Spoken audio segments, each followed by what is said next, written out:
நேயர்கள் அனைவருக்கும் அன்பான வணக்கம். இந்த தொகுப்புல தை மாதம் நமக்கு எப்படிப்பட்ட பலன்கள்லாம் கிடைக்கும் அப்படின்னு பார்க்கலாம். தை மாதம் தமிழ் மாதத்தின் 10வது மாதம், அதாவது 2024ஆம் வருடத்தின் தமிழ் மாதத்துக்கு இது முதல் மாதம் அப்படின்னு கூட சொல்லலாம். தை மாதம் 1ஆம் தேதி முதல் 21ஆம் தேதி வரைக்கும் இருக்கு. ஜனவரி மாதம் 15ஆம் தேதி முதல் பிப்ரவரி மாதம் 12ஆம் தேதி வரைக்கும் இந்த தை மாதம் இருக்குது. ஆங்கில மாதத்துக்கு பொதுவாகவே நம்ம எந்த ஒரு நல்ல செயலையும் நம்ம ஆரம்பிக்கிறதுக்கு தை மாதத்தில் ஆரம்பிக்கிறது தான் வழக்கம். இந்த தை மாதத்தில் தான் சூரியன் தன்னுடைய வடதிசை பயணத்தை தொடங்குறாரு. உத்தராயணிய காலம் அப்படிங்கிறது ஆரம்பமாக போகுது. தேவர்களோட உலகுக்கு தட்சிணாயனம் எனப்படும் 6 மாத இரவு காலம் முடிஞ்சு 6 மாத பகல் காலம் அப்படின்னு சொல்லக்கூடிய உத்தராயண காலம் ஆரம்பமாக போகுது. இதுவே இந்த தை மாதத்தோட பெருமை அப்படின்னு கூட சொல்லலாம்.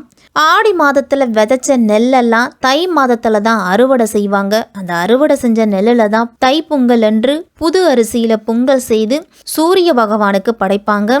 அதே மாதிரி கடவுளுக்கு நன்றி சொல்லும் விதமாகவும் இருக்கும் இந்த தைப்பொங்கல். இந்த தை மாதத்தில் ஏகப்பட்ட விசேஷங்கள் அப்படிங்கிறது இருக்கு. தைப்பொங்கல், மாட்டுப்பொங்கல், காணும் பொங்கல், பூசம் வருது. தை அமாவாசை ரொம்ப மிக மிக விசேஷம் அப்படின்னு கூட சொல்லலாம். மக்கள் நல்ல விளைச்சலுக்கு உதவிய சூரிய கடவுளுக்கு நன்றி செலுத்தும் விதமாக தான் தை மாதத்தின் முதல் நாளை தை பொங்கலாக நம்ம கொண்டாடுறோம். இந்த தை மாதத்தை மகர மாதம்னு கூட அழைப்பாங்க. ஏன்னா மகர ராசிக்குள்ள சூரியன் நுழைவது தான் அதுக்கு காரணம். இப்படிப்பட்ட இந்த தை மாதத்துல கிரகங்களோட நிலைகள்லாம் எப்படி இருக்கு அப்படின்னு பார்த்தோம்னா, சூரியன் மகர ராசியில சஞ்சரிக்கிறாரு. செவ்வாய் தனுசு ராசியில இருக்கிறாரு. மாதத்தின் பிற்பகுதியில மகர ராசிக்கு போறாரு. புதன் தனுசு ராசியில இருக்கிறாரு. அதன் பிறகு மகர ராசிக்கு போறாரு. சுக்கிரன் விருச்சிகத்துல இருக்கிறாரு தை மாதம் 5ஆம் தேதி வரைக்கும். அதன் பிறகு தனுசு ராசிக்கு போறாரு. குரு மேஷ ராசியிலையும், சனி கும்ப ராசியிலையும், ராகு மீன ராசியிலையும், கேது கன்னி ராசியிலையும் இருக்கிறாங்க. இப்படிப்பட்ட சஞ்சாரத்துல தான் இந்த தை மாதம் பிறக்குது. இப்படிப்பட்ட நிலையில இந்த 12 ராசிக்காரர்களுக்கும் எப்படிப்பட்ட பலன்கள்லாம் கிடைக்கும் அப்படின்னு நம்ம விரிவாவே பார்க்கலாம். திட்டமிடல் அப்படிங்கிறது வாழ்க்கையில மிக மிக முக்கியம். அப்படி திட்டமிட்டாலே வெற்றி அப்படிங்கிறது நம்மளுக்கு கை கொடுத்து தூக்கும் அப்படிங்கிற நம்பிக்கையோடு இருக்கக்கூடியவர்கள் தான் இந்த மிதுன ராசிக்காரர்கள். புதன் பகவானை ராசி அதிபதியாக கொண்ட உங்களுக்கு இந்த தை மாதம் எப்படிப்பட்ட பலன்களெல்லாம் கிடைக்க போகுது அப்படின்னு பார்க்கலாம். உங்கள் ராசிக்கு 8ஆம் வீடான அஷ்டமஸ்தானத்தில் சூரியன் இருக்கிறாரு. அதனால செய்யும் செயல்களில் கவனமும் நிதானமும் தேவைப்படக்கூடிய மாதமாக இருக்கும். நினைத்த காரியம் நிறைவேறத்துக்கு தை 1ஆம் தேதியிலிருந்து தை மாதம் 29ஆம் தேதி வரைக்கும் தினசரி காலையில எழுந்து நீராடிட்டு சூரிய நமஸ்காரம் செய்து சூரிய பகவானை வழிபட்டுட்டு அன்றாட பணிகளை தொடங்குனீங்கனாலே மிதுன ராசிக்காரர்களுக்கு இந்த தை மாதம் சிறப்பாகவே இருக்கும். ஏழைகளுக்கு அதுவும் ஞாயிற்றுக்கிழமைகளில் தயிர் சாதத்தை தானமாக கொடுங்க. உங்களுக்கு அதிக நன்மைகள் அப்படிங்கிறது சேரும். மிதுன ராசிக்கு 3ஆம் வீட்டுக்கு அதிபதியான சூரிய பகவான் 8ஆம் வீடான அஷ்டமத்தில் அமர்றாரு. அதனால திட்டமிட்டு எந்த ஒரு விஷயத்தையும் செய்யணும். வேலைகள்லாம் சரியாக முடிவதில் காலதாமதம் அப்படிங்கிறது வரலாம். வியாபாரம் செய்துக்கிட்டு இருக்கிறவங்களுக்கெல்லாம் அதிகம் லாபம் அடைவதற்கு உகந்த மாதமாக இருக்கும். சில சந்தர்ப்பங்கள்லாம் இழப்புகளை கூட சந்திக்க நேரிடலாம்.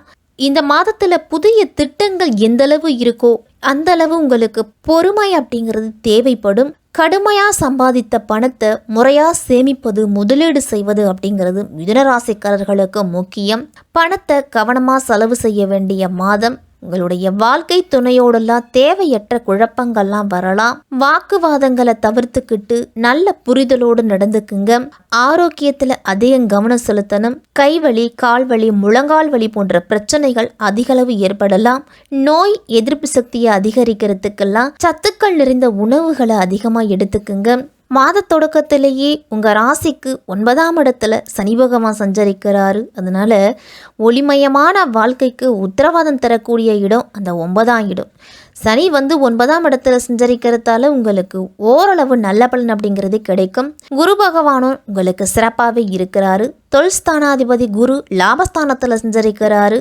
நீங்க தொழில்ல எதிர்பார்த்ததை காட்டிலும் கூடுதல் லாபம் அப்படிங்கிறது கிடைக்கும். முடிஞ்சளவு உங்களுடைய சோம்பேறித்தனத்தை விட்டுட்டீங்க அப்படின்னாலே எல்லா வழிகளிலும் வெற்றி அப்படிங்கிறது கிடைக்கும். நீங்க கடுமையா முயற்சி செய்வீங்க. ஒரு வேலையை உங்கள்கிட்ட கொடுத்துட்டா அந்த வேலையை முடிச்சுட்டு தான் மறுவேளை பார்க்கக்கூடிய ஆள் இந்த மிதுன ராசிக்காரர்கள். கடமையை கண்கண்ட தெய்வம் அப்படின்னு கூட சொல்லுவீங்க.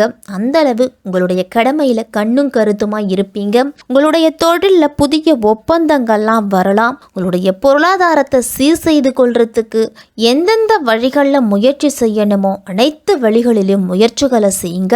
தேங்கிய பணிகள் எல்லாமே இனிமே துரிதமா நடக்கும். உங்களுக்கு மாத தொடக்கத்துல குரு பகவான் மேச ராசியில சஞ்சரிக்கிறாரு. உங்க ராசிக்கு குரு பகவான் 7ஆம் இடத்தையும் 10ஆம் இடத்தையும் பார்க்கறாரு. குரு இருக்கும் இடத்தை விடவும் பார்க்கக்கூடிய இடத்துக்கு பலன் அப்படிங்கிறது கிடைக்கும். அதனால அவருடைய பார்வை 3, 5, 7 இடங்கள்ல பதியுது. அதனால சகோதரர் வழியில நல்ல ஒத்துழைப்பு கிடைக்கும். சகோதரர்களோடு இருந்துட்டு வந்த மன வருத்தங்கள் எல்லாமே நீங்கும். நீதிமன்றத்துல வழக்குகள் இருந்துச்சுன்னா அந்த வழக்குகள்லாம் உங்களுக்கு சாதகமா முடியலாம். பிள்ளைகள்லாம் உங்களுடைய பேச்சை கேட்டு நடக்கிறதே மிதுனராசிக்காரர்களுக்கு பெருமையா இருக்கும். கொடிகட்டி பறந்த பிரச்சனைகள் எல்லாமே படிப்படியா குறையும். அதுவே உங்களுக்கு ஒரு மன நிம்மதியை கொடுக்கும். திருமணம் சுபகாரியங்கள்லாம் இல்லத்தில் நடக்கிறதுக்காக நீங்கள் கனவு கண்டுகிட்டு இருப்பீங்க. அந்த கனவு அப்படிங்கிறது பலிக்க போகுது மிதுனராசிக்காரர்களுக்கெல்லாம். தை மாதம் 5ஆம் தேதியே தனுசு ராசிக்கு சுக்கிரன் போறாரு. அவரு 7ஆம் இடத்துக்கு வரும் பொழுது திருமண வயதில் இருக்கக்கூடிய பிள்ளைகளுக்கெல்லாம் வரன் இதுவரைக்கும் தட்டி போயிட்டு இருந்துச்சு அப்படின்னா இனிமேல் உங்களுடைய குடும்பத்துக்கும் உங்களுடைய மனதுக்கும் பிடிச்ச மாதிரி வரன் அப்படிங்கிறது கிடைக்கும். திட்டமிட்ட காரியங்களை சிறப்பா செய்து முடிப்பீங்க. பழைய வாகனங்கள்லாம் அடிக்கடி பழுது வச்சுக்கிட்டே இருக்கும். அதனால அந்த வாகனத்தை கொடுத்துட்டு புதிய வாகனம் வாங்கலாமா அப்படிங்கிற சிந்தனையும் இருக்கும். இல்லை இந்த வாகனத்தை சீர் செய்து வைத்துக்கலாமா அப்படின்னா செலவுகள் அப்படிங்கிறது ஏற்படும். மிதுனராசிக்காரர்களுக்கெல்லாம் புதிய வாகனம் வாங்குவதிலெல்லாம் சற்று கவனத்தோடு இருக்கிறது நல்லது. விரயங்கள் அதிகரித்தாலும் நினைச்சது நிறைவேறக்கூடிய மாதமாக இருக்கும். மிதுனராசிக்காரர்களுக்கெல்லாம் இந்த தை மாதம் 13ஆம் தேதி மகர ராசிக்கு புதன் வராரு. உங்கள் ராசிநாதனாவும் 4ஆம் இடத்துக்கு அதிபதியாக இருக்கிறாரு புதன். அதனால் புதன் மறைவிடத்துக்கு வரும்பொழுது உங்களுக்கு நல்ல நேரம். மறைஞ்ச புதனால நிறைஞ்ச தனலாபம் உண்டு அப்படின்னு சொல்லுவாங்க. அதனால் பொருளாதார பற்றாக்குறை அப்படிங்கிறது குறையும். உங்களுக்கு ஆன்மீக பயணம், புனித யாத்திரை இதெல்லாம் சென்று வருவீங்க. அதிகாரிகளோட ஆளுமை திறனால உத்தியோகத்தில் உயர்வு அப்படிங்கிறது கிடைக்க போகுது உங்களுக்கு. உங்கள் ராசிக்கு 9ஆம் இடத்துல சனி பகவான் வரப்போறாரு. இந்த தை மாதத்தில் பாக்கியஸ்தானாதிபதியான சனி பாக்கியஸ்தானத்திலேயே சஞ்சரிப்பது யோகம்தான் உங்களுக்கு. இதுவரைக்கும் எந்த முயற்சி செய்தும் கிடைக்காத நல்ல பலன்லாம் இப்பொழுது கிடைக்க போகுது. உங்களுடைய வளர்ச்சியில் இருந்துட்டு வந்த தடைகள் எல்லாமே விலகி நல்ல முன்னேற்றத்தை கொடுக்கும். கடந்த 2.5 ஆண்டு காலமாக நடைபெறாமல் இருந்த சுப நிகழ்ச்சிகள்லாம் இல்லத்தில் நடக்க போகுது. உடல் ஆரோக்கியத்திலையும் உங்களுக்கு ஓரளவு முன்னேற்றம் அப்படிங்கிறதே கிடைக்கும். அறுவை சிகிச்சை செய்யணும்னு சொல்லிக்கிட்டு இருந்த மருத்துவர்கள் எல்லாருமே இனி மருந்து மாத்திரைகள் மூலமே சரி பண்ணிடலாம் அப்படிங்கிற நிலைமைக்கு நீங்கள் வந்துடுவீங்க. கை நழுவி சென்ற பூர்வீக சொத்துக்கள் எல்லாமே திரும்பி வர்றதுக்கு இந்த மாதத்தில் வாய்ப்பு அப்படிங்கிறது இருக்கு. ரியல் எஸ்டேட் பங்கு வர்த்தகத்திலெல்லாம் ஈடுபடும் பொழுது கூடுதல் கவனத்தோடு இருக்கிறது நல்லது. முதலீடு அப்படிங்கிறது அசையா சொத்துக்கள் வகையில் செஞ்சுக்குங்க. மிதுனராசிக்காரர்கள் எல்லாருமே பாக பிரிவினையெல்லாம் செய்துக்கலாம் இந்த மாதத்தில். அதனால செலவுகள் அப்படிங்கிறது வரும்பொழுது இது நல்ல செலவாக தான் இருக்கும். வரக்கூடிய விரயங்களை சுப விரயங்களாக மாற்றிக்குங்க மிதுனராசிக்காரர்கள் எல்லாருமே. தை மாதம் 21ஆம் தேதி மகர ராசிக்கு செவ்வாய் போகிறாரு. செவ்வாய் உச்சம் பெற்றும் அஷ்டமத்தில் சஞ்சரிக்கிறது உங்களுக்கு நல்லதில்லை. அதனால் ஆரோக்கியத்தில் பிரச்சனை அப்படிங்கிறது வரும். அதனால் செலவுகளும் அதிகரிக்கும்.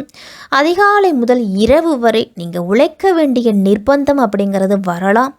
பணம் கையில் தங்களையே அப்படின்னு கவலைப்படுவீங்க. மிதுனராசிக்காரர்கள் எல்லாருமே கடன் பிரச்சனையோட காரணமாக சிலருக்கெல்லாம் சொத்துக்களை விற்க வேண்டிய சூழல் கூட வரும். பொது வாழ்க்கையில் இருக்கிறவங்களுக்கெல்லாம் திடீரென மாற்றங்கள்லாம் வரும். உங்களுக்கு புதிய பொறுப்புகளும் சேரும். அதே மாதிரி வியாபாரம் தொழில் செய்கிறவங்களுக்கெல்லாம் உங்களுடைய பழைய பாக்கிகள் எல்லாமே வசூலாகும் உங்களுக்கு. அதுவே ஒரு மிகப்பெரிய முன்னேற்றமும் மன தைரியத்தையும் கொடுக்கும்.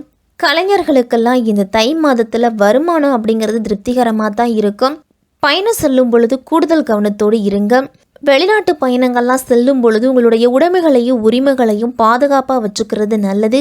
மாணவர்கள்லாம் படிப்பில் ஆர்வத்தை செலுத்தணும். அதே மாதிரி தேவையற்ற பொழுதுபோக்கு அம்சங்களெல்லாம் மனம் ஈடுபடுவதை தவிர்த்துக்குங்க. உங்களுடைய இலக்குகளையும் லட்சியத்தையும் நோக்கி மாணவர்கள்லாம் படிச்சுக்கிறது நல்லது. அன்றைய பாடங்களை அன்றே படிங்க.